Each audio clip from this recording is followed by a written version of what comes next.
Thank you very much for coming along today. I'll share my screen very briefly and just give you an overview about today.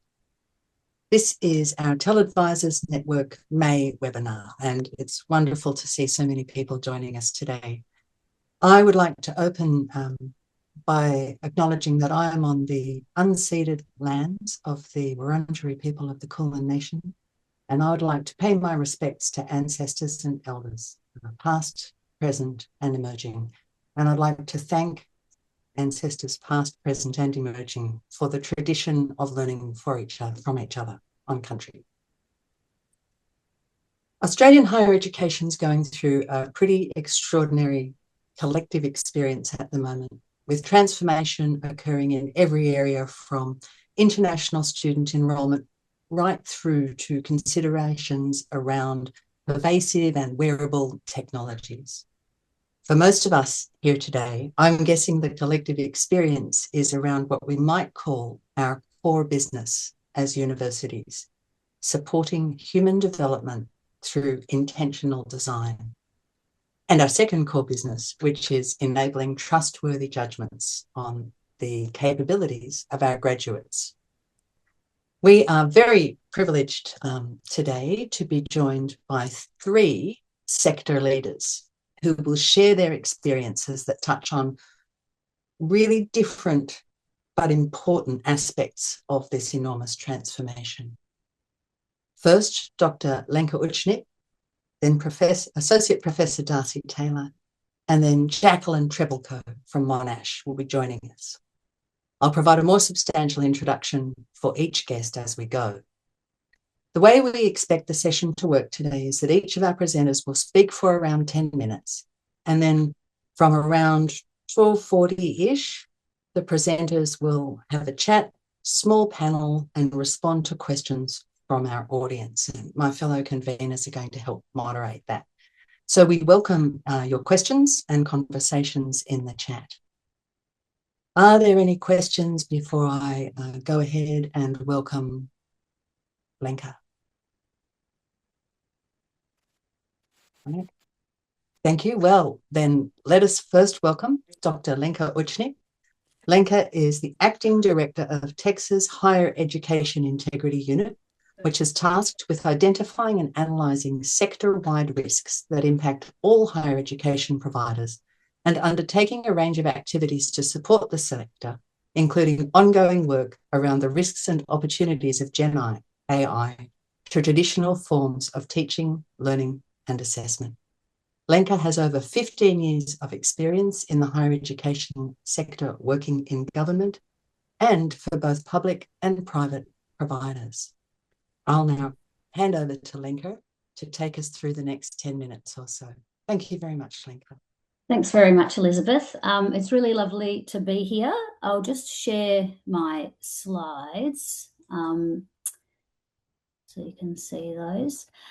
So today I'm going to be talking about, as the landing page here suggests, assurances of learning in the age of AI. And coming from the Higher Education Integrity Unit from TEXA, I'm kind of going to do more of a high-level sort of overview of what our focus is and what our messaging has been over the years, and including a lot of the stuff that we've included, including what I've included in our resources that we've developed with the sector.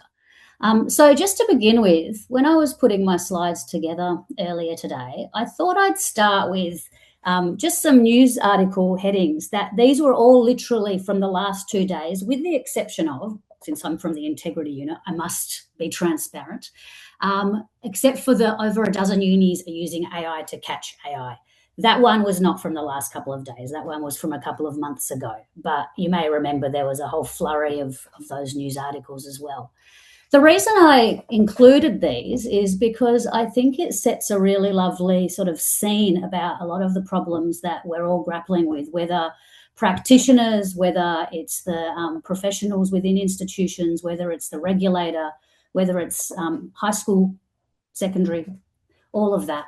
And I find that in many respects, a lot of the problems sort of come down to a couple of things. One is, you know, the sensationalist articles about all students are cheating. So how can we catch students cheating? The second one is about how can we be sure that students are actually learning the things they're supposed to be learning, which is today's webinar. And the third one actually is one I think that's kind of quite important about what are the actual core skills and capabilities that we need to teach our students? And are those still the same, or do they need to adapt? And so I'm going to kind of really broadly cover these today, but I've only got 10 minutes and I do have a tendency to babble, so I will try and stay focused. So first of all, coming from the regulator, I cannot do a presentation without somehow alluding to the threshold standards. So here we go. This is my one slide. But these are kind of the main areas that we're focusing on. So when Gen AI or ChatGPT hit in late 2022, everyone was still kind of talking about academic integrity and cheating and things like that. But we very quickly pivoted in our discussion early 2023 to actually thinking about, well, how do we actually know what students are learning? The cheating part is important, but really, how do we know that they're learning what they need to learn? And so the kind of main threshold standards that a lot of our messaging is based around and what our kind of educative resources are structured around are these. So one is that the methods of assessment have to be capable of confirming that students are actually learning what they're supposed to be learning. So when they walk across that stage and they get their degree, hand on heart, that they have genuinely demonstrated the skills and knowledge that they're supposed to be demonstrating. Two, if there are any risks that you may see that may undermine that certainty, that there are actions and measures taken to try and address those. And this is going to be different for different providers. So, for example, when we did our sector-wide RFI in mid-2024, some providers on paper looked like a lot of their assessments were quite high risk to Gen AI misuse. And kind of taken kind of on aggregate, they would be, but also their class sizes were incredibly small, students of up to 5 students. It was all in person. It was all face-to-face. Teachers constantly had that reaffirmation about what students were learning. So even though on paper it may look high risk, in practice it was actually much lower than some of those really large kind of cohorts who might be wholly online, who may use those same assessments. So it's not a one size fits all, but where there are risks, there is some kind of action taken. The next one is that students are awarded their degree only when you have certainty that they've those learning outcomes. And again, how this will play out will be different for different disciplines. I've got a PhD in philosophy, so how you're going to assure that I know that my chosen dead philosopher said the thing that he said will be very different to a medical student. But the point is that we all have to have those assurances. And some degrees are going to be far higher risk, including, for example, the one that I had, since a lot of that is basically essay-based. And the last one is that there are some kind of oversights to assure that there's quality and teaching and learning, and also to maintain those academic integrity measures. And again, what that means can be quite different. And that can kind of come down to those sort of fundamental assessment security kind of checkpoints. The thing that I think is really important in assuring learning is that thing that I was talking about, knowing that students are actually developing the right skills and the right capabilities. So something that we need to think about, and we've got a resource that's just been passed through commission, so it'll probably be published in a couple of weeks. And again, it was kind of led by Jason Lodge and a team, and it's sort of focusing on those core capabilities that we need to look at. So this resource will sort of discuss those sorts of things. So we need to design learning and assessment in a way that kind of manages the risks to academic integrity. And a lot of those things kind of already existed before Gen AI, just Gen AI has sped all that up a bit. We need to create a foundation for valid and trustworthy evidence that students have achieved those learning outcomes, whether those are kind of high intense resource checkpoints at certain parts in a degree, whether it's kind of ongoing kind of checks within class, whatever those things are, we need those. And the last one is that you need to consider the suitability of graduate attributes in an evolving technological landscape. And I think this one is a really tricky one for us because we're in that phase of transformation. So sometimes it's hard to see when you're in the middle of the cyclone, but kind of knowing that, are we actually giving the students what they need when they finish? Do they have those skills? So the 3 kind of resources that I'm going to very quickly touch upon, and I can see the time, I've only got a few minutes, is The first one that came out in 2023, which was about the assessment reform principles that was developed. And this was really kind of structured around these two key principles. That one, assessments and learning experience equip students to participate ethically and actively in a society pervaded with AI. And that's about being able to critically engage with the tools. It's about understanding the technologies. It's not just about learning prompts. It's not just about using AI. A lot of people kind of like, yeah, we'll just let students use AI. But as I saw in one of the little kind of headings that I put at the start, apparently our digital literacy in secondary students is declining quite rapidly, even though technically they're supposed to be digital natives who are always on devices. So the two things aren't the same. And the other one is what I've already touched upon about forming trustworthy judgments about student learning. And in this particular document, they really advocated, they were saying this is kind of like a compass. We're not telling you what to do. We're just pointing to some kind of key considerations. And they really kind of lent into the idea of programmatic assessment, where there would be key sort of hurdles during the entire course of study. However, move forward a couple of years, and that's not always possible for everyone. So the second kind of companion piece to this, where that one was the compass, this one's a little bit more of the map. They developed a next kind of resource to kind of demonstrate sort of the three main pathways most providers were taking. So one was that they were using that programmatic level of assessment. That's pathway one. The second pathway was where they were kind of providing those necessary assurances at the unit or the subject level. And the third one was a bit of a hybrid, where most of it happened at the subject level, but there would be these kind of key checkpoints. And in each of these, they also kind of presented some pros and cons with each of the models to kind of help, because with everything, there are going to be things that you have to give up in order to make something else happen. And the final one, and I can see I've one last minute, is this resource that is going to come out soon. And this is really about the kinds of skills we need to teach our students now. And more, you hear last year in the Job Skills Australia report, they said it, it's in the media, this need for soft skills, this need for students to have critical faculties and judgments and all of this. It's not just about them being able to use AI. It's about how they use it. It's about them being able to adapt. Jason Lodge uses this example of when he was young, he used MS-DOS and he never does anymore. So, kind of to say it's all has to be about AI is kind of short-sighted, but we do need to kind of create those skills that will allow students to adapt and transform and evolve as times change. So that is my high-level presentation. Sorry for the rush. And before I go, if anyone is interested, they can go onto the TEXA website. This is the landing page here. These are all of our resources that we've developed, but we've also got other sections which are just curated resources from various people from the sector and international agencies who've shared their resources, and we've put them up for people. So thank you very much, and I will now pass over to the next speaker.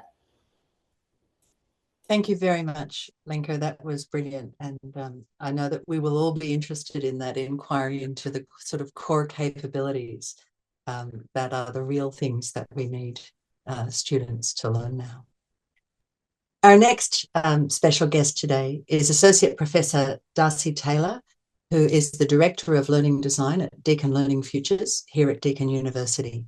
Darcy leads a multidisciplinary team and provides strategic, academic and operational leadership in curriculum and learning design to support the university's strategic agenda. She leads university-wide projects to transform learning and teaching delivery aligned to Deakin values that support students to thrive.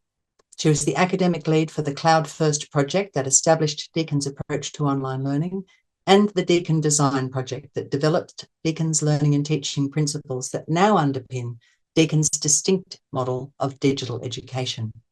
More recently, Darcy has led the project to develop Deakin's empowering, developing and assuring assessment framework to leverage the opportunities and challenges afforded by generative AI. Darcy is a Senior Fellow of the Higher Education Academy and recipient of multiple Vice-Chancellor's Awards for Learning and Teaching Excellence. Her research interests explore barriers and enablers to student becoming and the impact of teaching transformations on staff. Thank you, Darcy. Elizabeth, I probably should have provided a shorter bio to not chew into our time, but thanks for that lovely introduction. Hopefully everyone can see my slides okay. And I'm going to concentrate my presentation basically on sharing that empowering, developing, assuring assessment framework. And a lot of what I'll present today is actually on our DTeach website. So I think Elizabeth or Colin might be putting the link to DTeach in the chat there. So I'll kind of race through, but feel free to have a look at that website for additional information. Okay, so let's get going. So that's what the DTeach website looks like. So thank you. Okay, so Lenka, just touching on what you already presented before, our EDA assessment framework is very much trying to kind of balance what sometimes look like two priorities that are in tension with each other, about making sure that we've got our learning experiences that actually provide students with those skills and capabilities that are needed, but also balancing that with being able to create or enable those trustworthy judgments about what a student can do. I wanted to just also touch on this notion of the assessment struggles that we might have and face, and to recognise that it is really a wicked problem. And I really like the way that this is framed in the paper. And sometimes you kind of feel like you are paralysed, and what are we going to do next in this space? And I really like the idea of that idea to give you permission to compromise, diverge, and iterate in our assessment designs, and knowing that there are always trade-offs in the decisions that we make, and we can always improve our decision making through that iterative improvement. So I think as long as we get started, I think that's a great place. So what have we been doing over the last little while at Deakin? We've actually been creating a Gen AI framework that actually spans across the whole organisation, not just around education and teaching and learning, what people might be predominantly interested here in this group, but also to span research and our operations.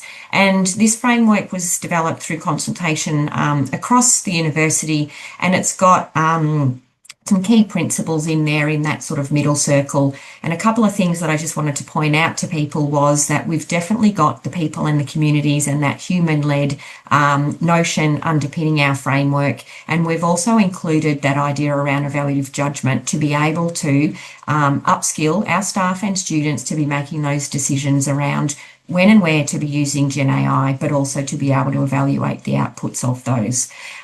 So this framework is really helpful to support the work that we do in education, but we were tasked last year to actually focus on our assessment designs and our assessment regimes.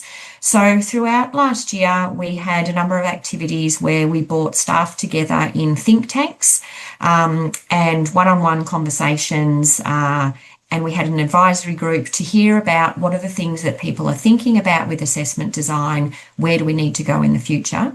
We had a group of students working with us as part of this project, and they acted as liaison officers for the larger cohort of students as well. We had some collabs with students and some sort of online sort of open surveys where students could provide some ideas about where they thought assessment could go in the future. And of course, we did our horizon scanning and lit review.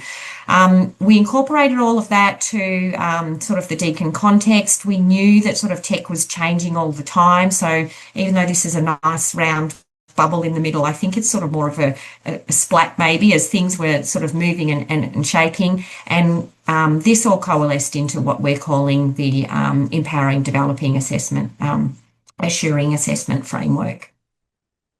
So our high-level framework is ideally looking at that pathway one, or taking that pathway one approach, which is a course-wide design. We know that sometimes it's very complex in broad degrees to have that full program course-wide approach. And so it's really nice to know that there's that sort of third pathway that we can be thinking about at how we might do things at a unit level, but definitely having that course kind of lens to how the pieces are fitting together. So basically, our framework seeks to think about the purposes of assessment rather than thinking first and foremost about are we banning Gen AI or not. So it's asking us to think that or suggest that we've got various types of assessment across a course. Some of those are specifically focused on developing students' knowledge, skills, attributes, and working with Gen AI, and other assessments are specifically purposed with that assurance function and to enable us to make those decisions about have students demonstrated those course learning outcomes. We've also got this empowering students kind of design element that runs across our framework. So even though we've got two sort of assessment task types, I guess, we really wanted to bring to the forefront what are students doing as part of this assessment process, and how can we use that assessment process to really empower students in their own learning in this space. So just sort of exploding out those different purposes of assessment, the developing assessment task types really prioritise that knowledge, skills and attributes across a course. We're really focused on ethical and responsible use of Gen AI through those assessment tasks, looking at the process of learning, promoting academic integrity, and the feedback loops that help students to perform and succeed in those assuring tasks. And those assuring tasks then are really those valid and secure assessments where we have designed them to restrict, where necessary, the use of Gen AI and to produce those trustworthy judgments. And then empowering design element there really asks us to think about how are students enabled to exert agency in the assessment process. Are our assessment designs inclusive? We're really emphasising that idea of relationality, trying to inspire students with some intrinsic motivation in these assessments, and again, that idea of evaluative judgment. So hopefully this framework we think provides kind of a good mix around not just focusing on assessment in the age of Gen AI, but also a better student experience through that holistic course-wide design and strengthening student engagement in meaningful learning. So ambitious, but we're really excited to be starting to break this down and see what it looks like in terms of implementation. Okay, I'm just going to flick through because of time to some of the guidelines that we've got underpinning that high-level framework. And these might help, I guess, spark some of the conversation that might happen after the panel. The guideline one is really around that course-wide design process and asking us to think about where we might have those assuring assessment types and those developing assessment types, and emphasising, yes, a course-wide approach. Guideline 2 asks us to think about, well, where is that point that we're happy to say we've got enough assuring tasks, that we've got enough evidence that the student has demonstrated achievement of those CLOs. So it's asking us to reflect on really the volume of assessment overall and how many of those assurance points do we need compared to those assessments that are really developing student skills in Gen AI. And we really want to reflect on the volume of assessment so we can ensure that the learning with the content is meaningful. That guideline 3 is around thinking about how we express those CLOs in our marking rubrics and assessments, and where we're going to draw that line, that sort of judgment line to say, yes, the student has demonstrated those capabilities or not. So we're doing some work around redesigning our rubrics and thinking about what standards-based rubrics look like. Guideline 4 is really focused on part of that empowering design element, which is thinking about how can we make our assessments designs inclusive. And you probably know in this room, the options that we currently have for some of those assurance tasks are more narrow than what we are used to sort of dealing with, and we want to make sure that they are still as inclusive as possible.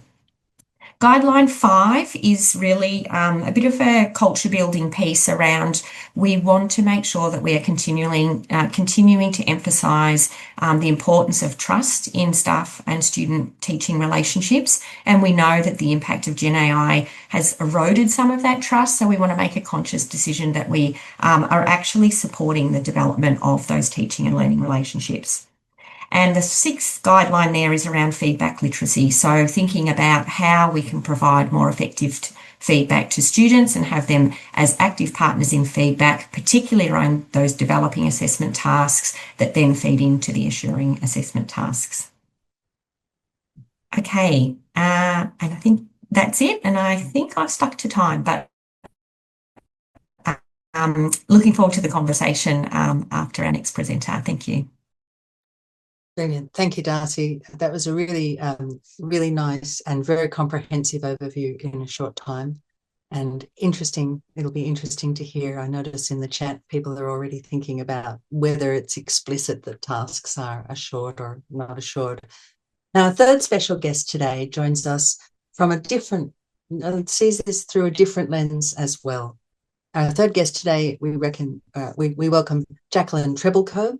Jacqueline is a Senior Manager Educational Development in the portfolio of the DVC Education at Monash. Jacqueline is a learning and teaching leader with over 20 years experience in education, specialising in university-wide curriculum and assessment enhancement through scalable systems, governance-ready processes, and capability uplift.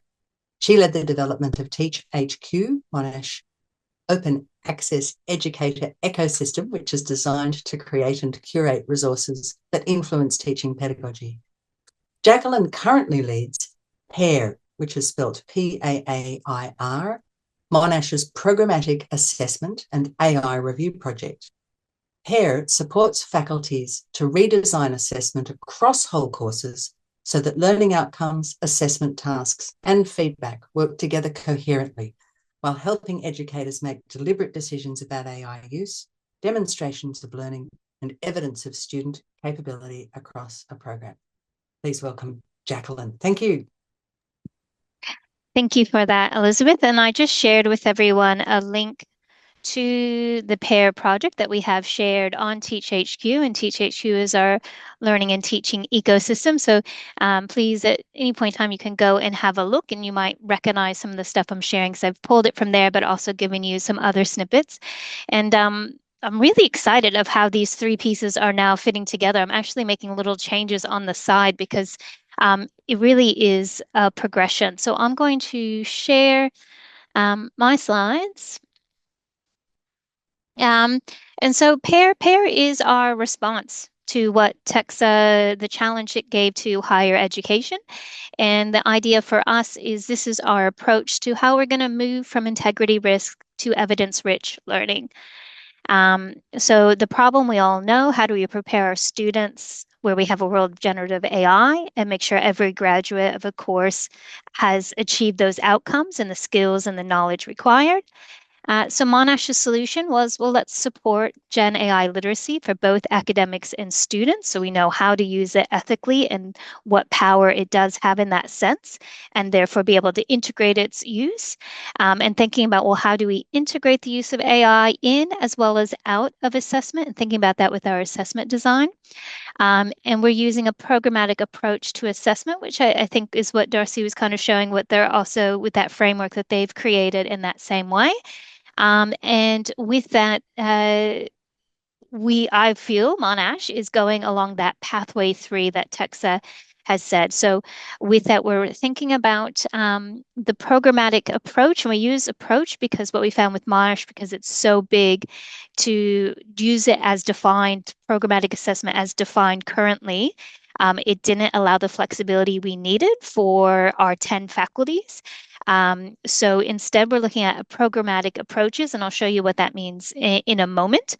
And with that is we're no longer focusing just on the unit. I mean, we do look at the unit, what those assessment regimes are, but we're actually bringing course teams together to look at all those units together as a whole package of a course, and then decide where are those opportunities of where we're collecting evidence and showing that development of those course learning outcomes along the way. So no longer having it just on the unit leader thinking, the CE thinking that they have to assure every piece of assessment, that they realize that they're just one piece of a bigger puzzle of that student's learning journey. So being practical about that, but also being very strategic and thinking about what are those areas where we can grab that as bits of evidence to show that, yes, they've met those needs for the course learning outcomes. And the reason why I'm speaking here today, or I'll jump to the vision, is we are looking at this integrity by design through programmatic assessment. We're looking at meaningful AI integration and what we're calling visible evidence of learning. So again, I think this really aligns well, Darcy, with that framework that Deacon's working on and delivering on in that sense. We've actually gone the step of implementing this and starting to do this. And so what I'm going to speak to you today is actually how we're doing this at scale at Monash across our 10 faculties. So the biggest thing that we recognize is that we actually need to get the faculties to lead it for their specific disciplines in that sense. So me leading the central pair project team, we are the enablers for those faculties to be able to move forward with pair, to be able to contextualize it, but still keep it consistent and meeting those university goals that have been set out by leadership. And our end goal is we want to both prepare Monash graduates to be able to use AI responsibly and lead critical ethical conversations, but also to have that knowledge within their discipline and profession and to ensure that learning. So the way that this project has moved forward, what's really important and what I'm hoping to show with this slide is that this project has activated everyone across the university. Everyone is a piece of that puzzle that's working towards these common goals. So we have our governance, so we have our Deputy Vice Chancellor of Education is working with all of our associate and deputy deans of education in each faculty. And so they're sponsoring the project, they're influencing the strategic direction and also that oversight. The project team that I lead, we are managing the delivery. We have created resources that go through and accompany and help structure and scaffold this work as faculties define what it looks like within their faculty. We have assessment leads, so we actually have additional academics that are experts in, I think, similar to what you have, Darcy, there of creating that framework. So we've had these leads that have created this three-piece lens. So thinking about what does the integration of AI looks like, what do programmatic approaches to assessment look like, and the third piece is what is that visible evidence of learning? How are we I don't want to use necessarily sharing learning because I think what we're really trying to do is create the opportunities for students to produce that evidence for us to then review that and from there feel confident in those grades that are being given to them in that sense. We also have educational designers, which I think some of you might be in that space, that third space. So huge, like this is our workforce, our enablers that are down on the ground supporting our educators.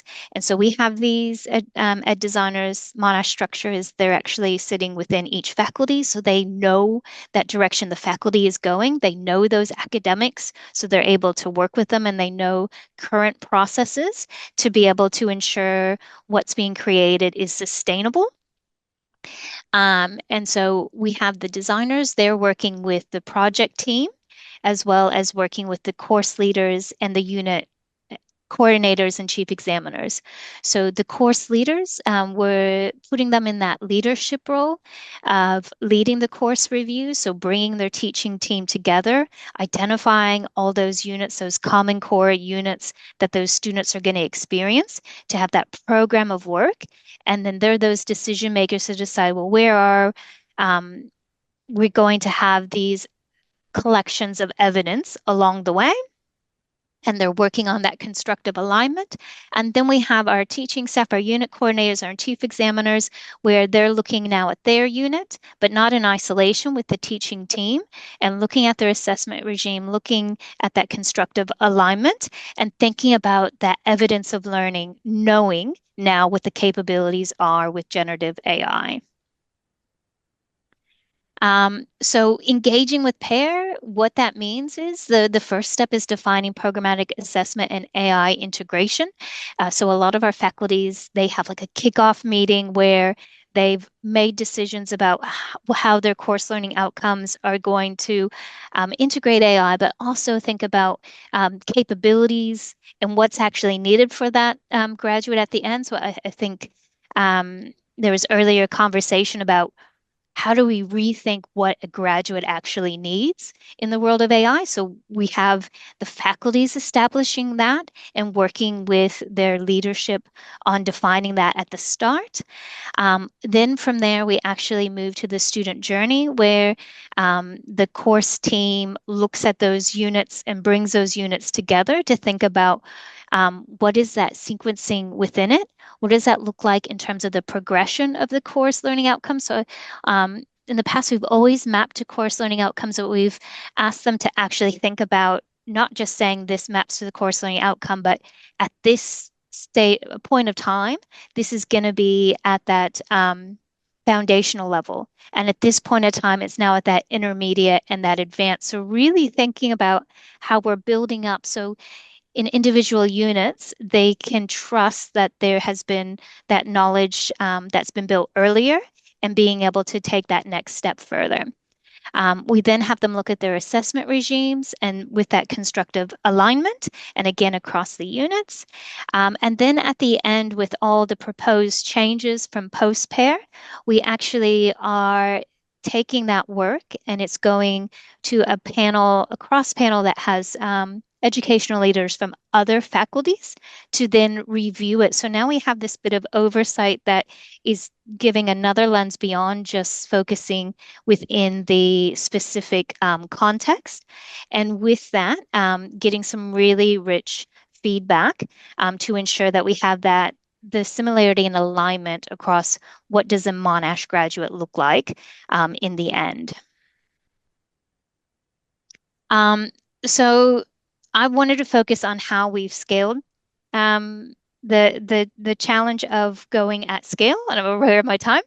And that is we're having faculties own the change, but my central pair project team, we're providing the scaffolding to work along with them.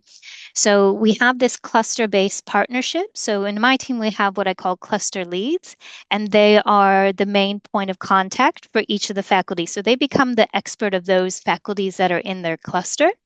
And with that, it means that they know what's happening in there. And so they're reporting on that progress, but they can also provide advice. And they have the oversight across all the faculties to be able to share the advice. With that, we also have kind of created a community of practice where we bring them all together and get faculties the opportunity to share the work that they're doing. So we're always improving in that sense.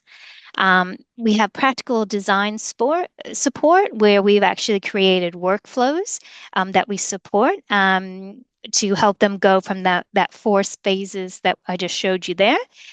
Also, as they're going along the phases, there's opportunities, there's submission points in which my team is able to review the work and provide feedback. So again, that's that alignment across the university. We do a lot of work with capability building, specifically engaging in the project itself. We have found that that itself is professional learning, and we're recognizing that. But we also provide opportunities of challenge sessions, resources on TeachHQ, which I'll share a few of those with all of you, as well as being part of the review panel that itself it has been immense professional learning.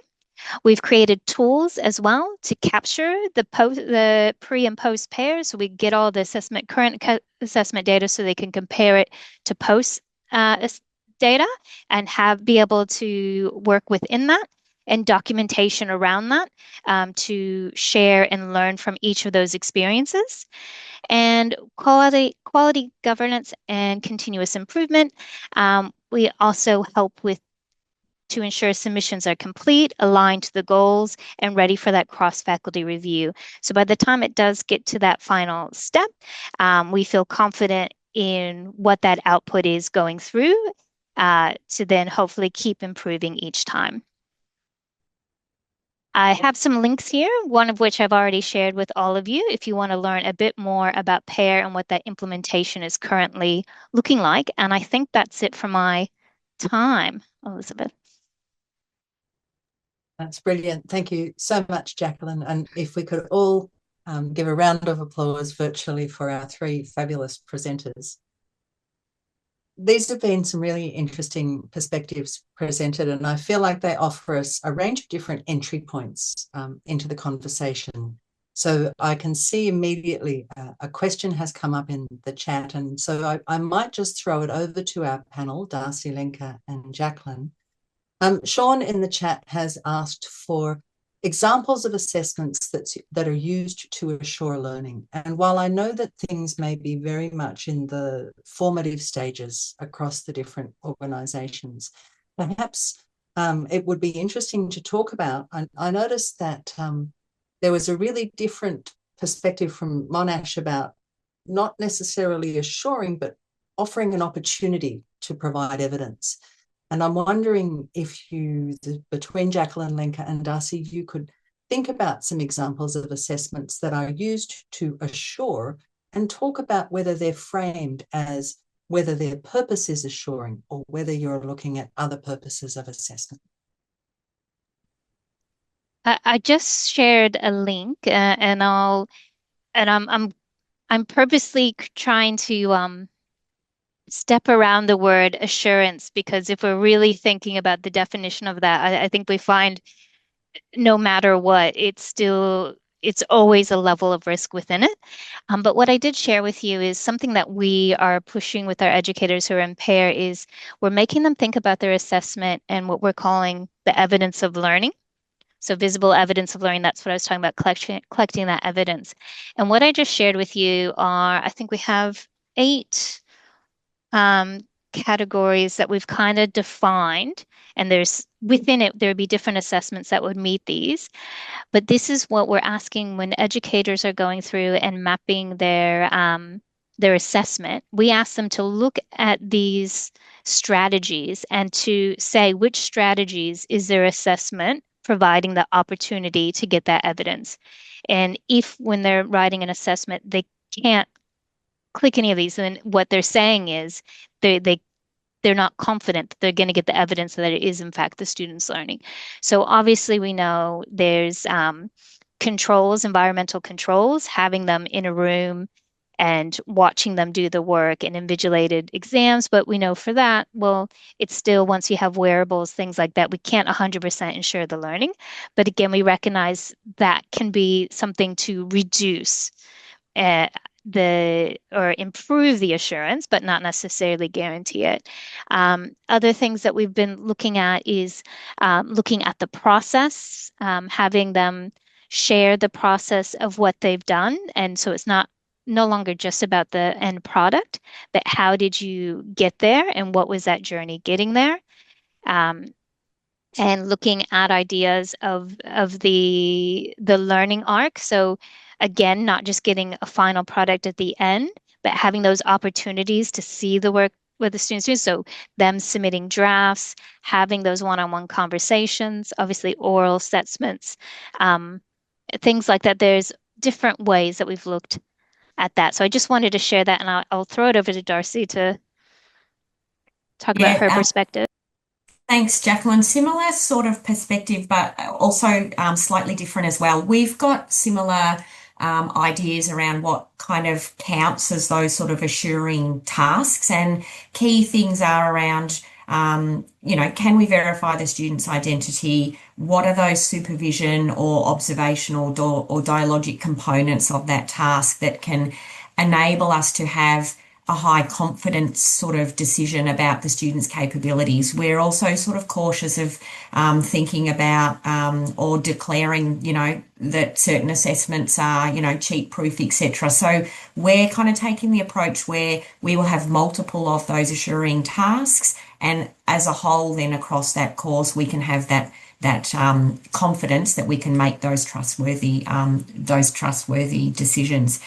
I guess for us in this framework, those developing tasks are more the ones where we would be asking students or supporting students to talk us through that process of learning. So we see those ones as where we would have, strict direct alignment with, ULOs that are specifically talking to our graduate learning outcomes around Gen AI use and around the importance of being able to being able to talk about your critical decision making, etc., and how you came up with the judgments about AI content, etc. So those developing ones are kind of more where we're putting our emphasis on the process of learning, and the assuring ones have kind of got that main purpose of students demonstrating under certain conditions. So I think we've sort of said the main purpose of assessments, knowing that assessments play multiple roles and there can be overlap, but I guess explicit decision making of the primary purpose of certain assessment task types. Thank you. Darcy. Lenka, can I throw to you for a perspective from the TEXA point of view? What do you like to see? How do you Well, like I mean, I don't know what I like to see. I'll kind of do a bit of the kind of negative Nancy view. So I kind of, everything that Darcy and Jacqueline have said, I think is 100% spot on about trying to kind of identify the process of learning with students and validating identities and all of those things. And there are multiple ways that people can do that. From my side of things, one of the things that I've seen over the years, including recently, is that because TEXA regulates a bunch of providers and they're all at different levels of maturity and size and experience, is that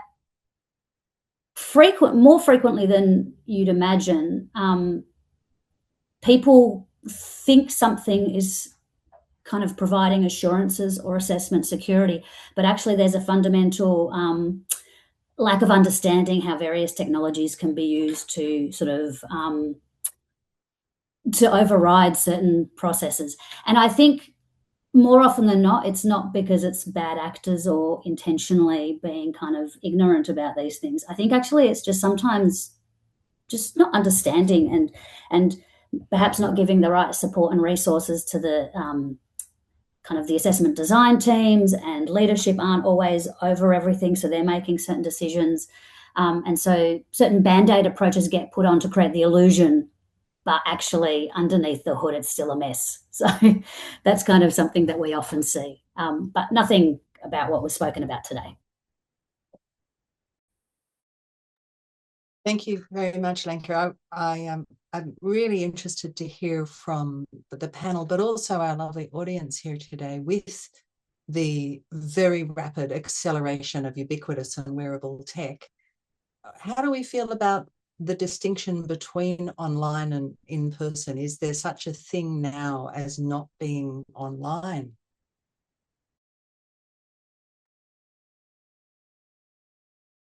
Yes, it's one that we're grappling with, Elizabeth. It's a very tricky question, and we've dedicated sort of this year for us to be thinking about what it actually looks like for online assurance of learning, and I think that's going to be part of the conversation kind of coming up. But yeah, I really think it's something for us to consider seriously. I don't have an answer at this point in time, but it's definitely something that's keeping me awake at night. Lenka, do you have any previews of the upcoming TEXA insights? I mean, I work for the government. We're not at the forefront of technology, I can assure you. But no, what I was going to say is I think one of the things that a lot of us have done in sort of, so the online thing's always been a little bit complicated and fraught for us. And now with wearables, that problem is starting to be smuggled into in person, because one of the things that a lot of people did was return to in-person invigilated exams and also oral exams. And both of those things are really good, but the reason we did those was because we already knew about them. So it was kind of like the path of least resistance. So maybe this is going to force everyone's hand to start actually thinking really transformatively and what will the future look like? I don't have the answer. It's always easier to pose the problem, but I think these wearables are really going to make us all think about, that blurred line between online and in person, and will these kind of secure things that we thought we'd put back in actually do the job? Jacqueline, I bet your team have given this some thought. How are you managing this in your conversations? I think because of that, we're really trying to educate our educators on AI and thinking, well, if it's going to be there, how can we use it responsibly, and what does that look like? What's happening, and I'm seeing some things over in the chat and stuff, and I'm glad Lenka it kind of agrees with the direction both Deacon and Monash is going, is we're not doing a band-aid fix. Like, this is about good assessment. And a lot of this assessment, what makes good assessment hasn't actually changed. It's just meant that we have to upskill everyone so everyone knows what that looks like.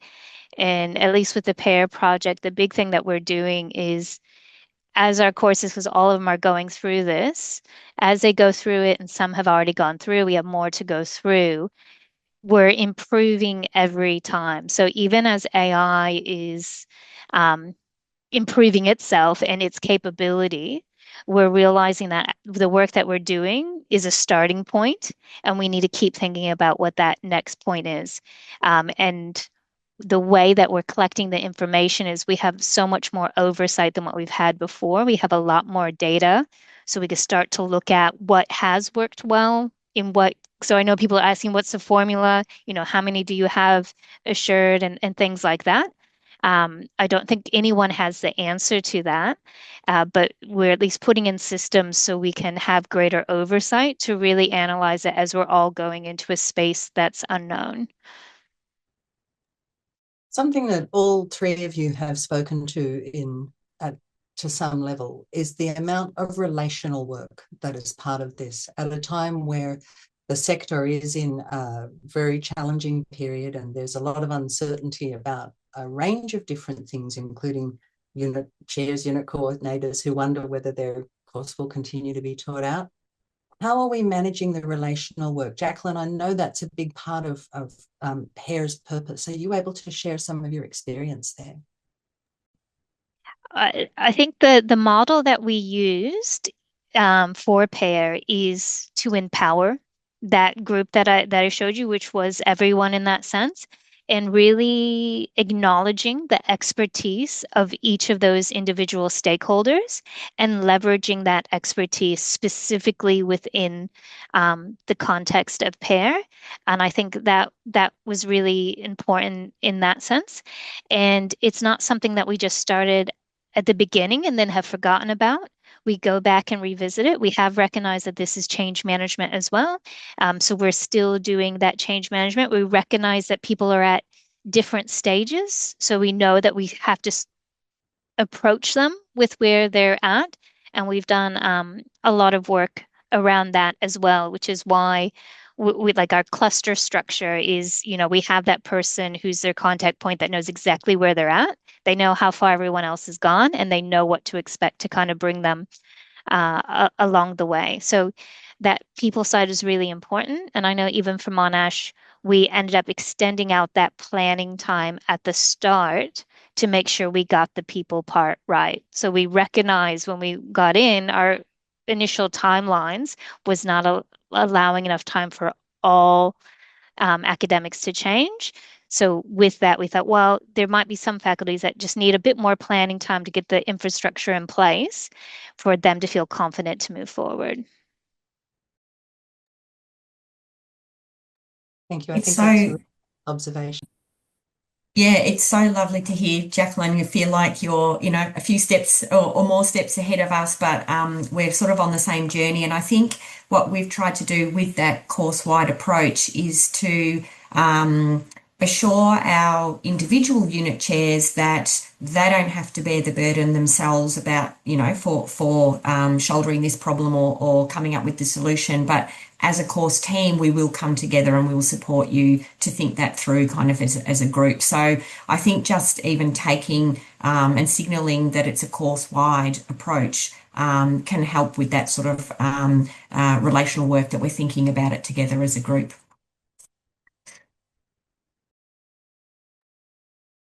Thank you, Darcy. That's really good. I think there are institutions are at kind of different stages, and it's nice to hear from people who are having successes at different stages, because it makes institutions that have perhaps not quite so far ahead, feel more confident about what is to come. Before we start thinking about wrapping up, I'm just going to throw open to my other convener colleagues and the floor. There are a few observations in the chat. Are there any burning questions that you'd like our crew to address before we wrap up for today? I think this is a little bit of a how long is a piece of string question. And the discussion in the chat is just going off. So I think what we'll do is we'll actually try and find a way of sharing that, because there's a lot going on in there now. There was one question that came up, and I'm kind of paraphrasing, that it was essentially how much assurance is enough, because obviously, we can't assure every single assessment activity. How much is enough to cover the course learning outcomes or whatever else? And yeah, sorry, that might be a bit of a blunt instrument as a question, but I guess I'm curious what people think. I'll go first, and that way you've got the terrible regulator out of the way, and then people can speak. I think the idea of thinking there's some kind of sweet number that will provide all the answers is sort of slightly looking at the wrong thing. Like, I think our desire is to quantify and measure everything, and I don't know if it's necessarily possible in this space. However, a lot of our traditional forms of assessment, there was an object that was supposed to represent the learning that had occurred, but the process itself was quite opaque. So different disciplines will require different things, but maybe it's just about having these kind of evidence points somewhere along the way where you feel confident they do. And that could actually just be having regular in-person conversations with your students. I know that's a bit difficult for wholly online 400 student sort of things, but it can be something as simple as that, because as soon as you start talking to someone, if they know, including yourself. Sometimes you go and present something that you're not as comfortable with. You open your mouth and you're like, oh God, I don't know what I'm going to say. So, sometimes it's not about how much assurance, it is what's the assurance, I think. But anyway, that's all I was going to say. Yeah, I was sort of thinking along those lines as well, Lenka. It really depends on what type of assessment design you have and how much evidence you think that can produce. But I think it's also thinking about other inputs to the decision making, such as professional accrediting bodies. What do they think is enough assurance? The community, how much assurance do we need so that the community can view our graduates as knowledgeable? And I think it comes down to also the subject matter experts being able to provide input into how much they think that we need to assure. So I think it's got lots of different tentacles that will feed into that discussion. And I don't think there's X is amount. I think there's too many inputs to influence that decision. And I'll just jump on top of that. I think that's why it's important that rather than a specific unit or a specific CE feeling like it's their job to assure that learning for that entire degree, that if they have that awareness of what that looks like in the big picture, then they'll feel more confident as that student progresses. Yeah, I think all those approaches make a lot of sense, and it's been pointed out in the chat that part of the approach in course-wide design or programmatic design is for there to be a whole constellation of data points, and maybe that's a way that we can go forward. Our time is at an end, so I would like to thank our presenters again very much, Jacqueline Treblico, Lenka Uchnik, and Darcy Taylor. Thank you very much for coming along today. In the chat, I have put links to the upcoming TELedvisors webinar on assuring online degrees in the age of generative AI, Darcy's Empowering, Developing and Assuring Framework, Jacqueline's Programmatic Assessment and AI Review, and a link to the YouTube channel for TELedvisors, where the recording for this session will be up soon. If you're interested in joining TELedvisors, there is a form to fill in, but unfortunately Chrome is updated during this session and I no longer have the link. You can reach out to any of us in the meantime. Thank you again, and see you next time around. Thank you. Bye for now.